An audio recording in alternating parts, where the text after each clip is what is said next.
அனைவருக்கும் வணக்கம். நான் உங்கள் அன்பு ஜோதிடர் அவினாசி சுரேஷ் பாண்டியன். எல்லாரும் நல்லா இருப்பீங்க, எல்லாம் நல்லா இருக்கணும்.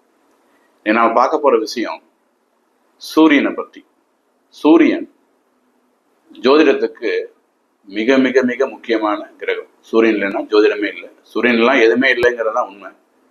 ஆனா இந்த சூரியன் இல்லாம ஜோதிடத்தை நம்ம வரையறுக்க முடியாது. ஒரு குழந்தை பிறக்கும் போது சூரியன் நிற்கக்கூடிய அந்த புள்ளியை வைத்து தான் லக்னத்தை நாங்கள் முடிவு பண்றோம். அந்த லக்கண புள்ளியை வச்சுதான் மற்ற எல்லா விஷயங்களும் நமக்கு வரையறுக்கப்படுது ஜோதிடத்துல. அப்படியாப்பட்ட சூரியனை பற்றி இன்னைக்கு நம்ம தெளிவா பேச போறோம். சூரியன் ஒரு ஜாதகத்துல எந்த நிலத்துக்கு வராரு அப்படின்னு சொல்லி கேட்டீங்கன்னா, ஒரு ஜாதகம் லக்கணம் சிறப்பாக இருக்கணும், லக்னாதிபதி சிறப்பா இருக்கணும், ராசி அதிபதி சிறப்பா இருக்கணும். அதுக்கு அடுத்து இந்த ரெண்டுமே இல்லைங்கிற பட்சத்துல அடுத்து எடுக்கக்கூடிய விஷயம் பாத்தீங்கன்னா சூரியன் எங்க இருக்கிறாருங்கிற வச்சுதான். அதே மாதிரி இந்த சூரியன் தகப்பன் காரக கிரகம். இந்த சூரியனை வைத்துதான் ஜாதகத்துல தகப்பன் காரகம் எப்படி இருக்கும் நம்ம சொல்லுவோம். அதாவது தகப்பனுடைய பாவம்ங்கிறது பாத்தீங்கன்னா 9ஆம் இடம். சில பேருக்கு அந்த 9ஆம் இடமே சிம்ம வீடாக வரும். சில பேருக்கு 9ஆம் இடங்கிறது வேற வேற வீடாக வரும். 9ஆம் இடத்துல சூரியன் இருக்கக்கூடிய ஒரு சூழலும் வரும். அப்படியேப்பட்ட சூரியன் ஜாதகத்துல எந்த நிலையில இருந்தா நமக்கு நன்மை பவிப்பார் அப்படின்னு பாத்தீங்கன்னா, 3ஆம் இடம், 6ஆம் இடம், 10ஆம் இடம், 11ஆம் இடம், இந்த 4 இடங்கள்ல சூரியன் இருக்கிறது ரொம்ப யோகமான விஷயத்தை கொடுக்கும் அப்படிங்கிறது ஜோதிடம் சொல்கிறது. அப்ப உங்கள சில பேருக்கு ஜோதிடம் அறிமுகமாயிருந்தா நீங்க கேட்பீங்க, சார் தனுசு லக்னத்துக்கு 11ஆம் இடம் துலாம் வீடு, அங்க சூரியன் நீசமாச்சே, அப்ப நன்மை செய்ய மாட்டாரா அப்படின்னு கேட்டா, அப்பயே நன்மை செய்வார்.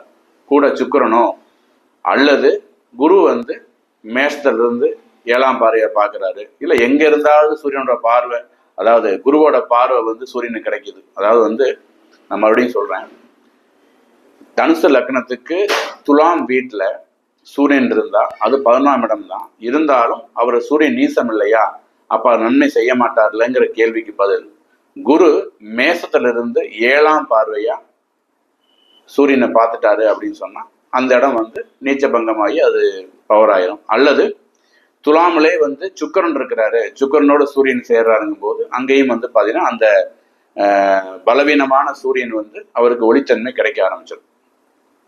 இப்படிலாம் நம்ம இதை பத்தி சொல்லலாம்.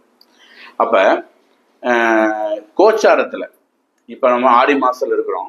ஆடி மாசம் இப்ப கடகத்துல சூரியன் இருப்பார்.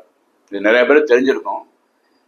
நம்ம தமிழ் மாதங்கள் முடிவு செய்யப்பட்டதே பாத்தீங்கன்னா சூரியனோட நகர்வை வைத்துதான். அதாவது சித்திரை மாதம், சித்திரை மாசம் 1ஆம் தேதி பாத்தீங்கன்னா மேசத்துக்கு வந்துருவார். ஸோ சித்திரை, வையாசி, ஆனி, ஆடி. இப்ப ஆடி மாசம் மேசம், ரிஷபம், மிதுனம், கடகம். மேசம், ரிஷபம், மிதுனம், கடகம். அப்ப கடகங்கிறது 4ஆவது வீடு. எது காலபுருஷனுக்கு. அதே மாதிரி சித்திரை, வையாசி, ஆனி, ஆடி. ஸோ ஆடி மாசங்கிறது பாத்தீங்கன்னா கடகத்துல சூரியன் இருப்பார். அப்ப கடகத்துல சூரியன் இருக்கும்போது எந்தெந்த ராசிக்காரங்களுக்கு நன்மை செய்வார் கோச்சாரத்துல அப்படின்னு சொல்லி பாத்தீங்கன்னா, கடகத்துல இருக்கும்போது 3ஆம் இடம், அதாவது 3ஆம் இடத்துல சூரியன் இருக்கக்கூடிய வீடுன்னு பாத்தீங்கன்னா ரிஷபத்துக்கு 3ஆம் இடத்துல சூரியன் இருக்கிறார். ரிஷப ராசிக்காரங்களுக்கு பாத்தீங்கன்னா இப்ப கோச்சாரத்துல 3ஆம் இடத்துல சூரியன் இருக்கிறார்.